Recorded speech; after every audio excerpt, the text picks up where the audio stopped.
I thought Yeah, that you totally asked true. a really fascinating question in an interview that you did with two men that were writing about their experiences as parents raising children with Down syndrome.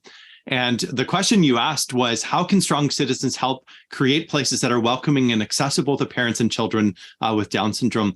But I wanted to ask you that question in terms of what are some of the concrete things that need to change that you felt either were that they talked about or things that you've seen in your understanding of these things as well.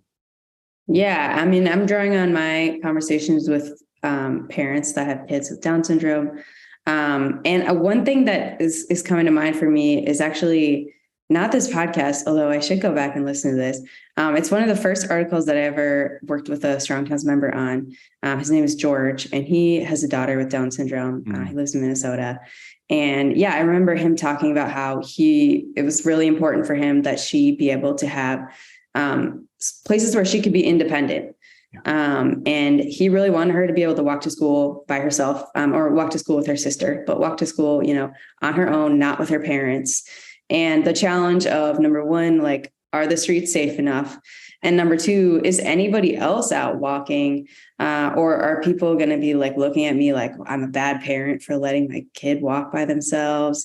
Are there going to be other people around where if the girls had an issue that they could go to, another trusted family that was walking?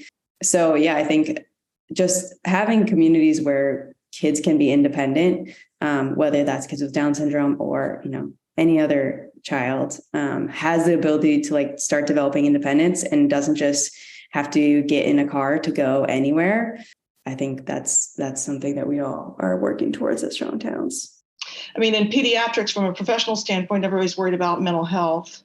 And for children to be able to get around on their own, to get to their friends, get to their sports, their piano lessons, their clubs, all those things that I could do as a child, and now nobody can do unless there's a parent to drive them. And I saw with my own kids the isolation and the loneliness that they've struggled with, that they did struggle with, because everything always depended on the parent being available. And then once you do start building something, it does need to be safe, that there needs to be paths that can be, Rachel already addressed all this, that rolling vehicles, whether it's old people or young people or middle people, any number of reasons why anybody of any age might need to be rolling.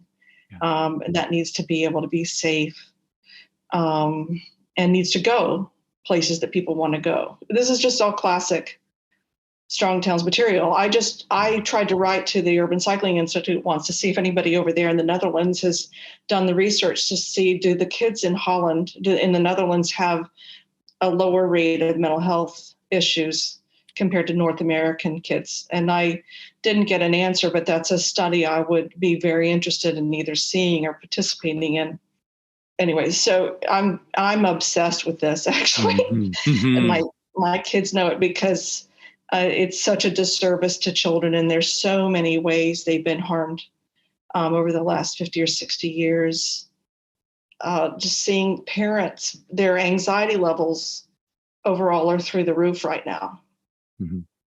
And so how to help parents feel safe letting their kids go do things and take the risk that they're going to get hurt.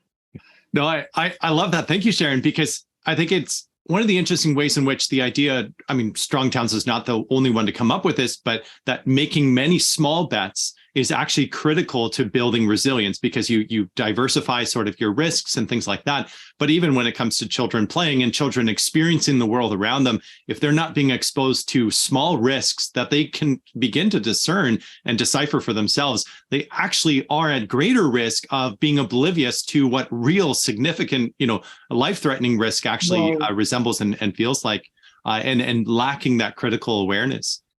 Right. Yeah.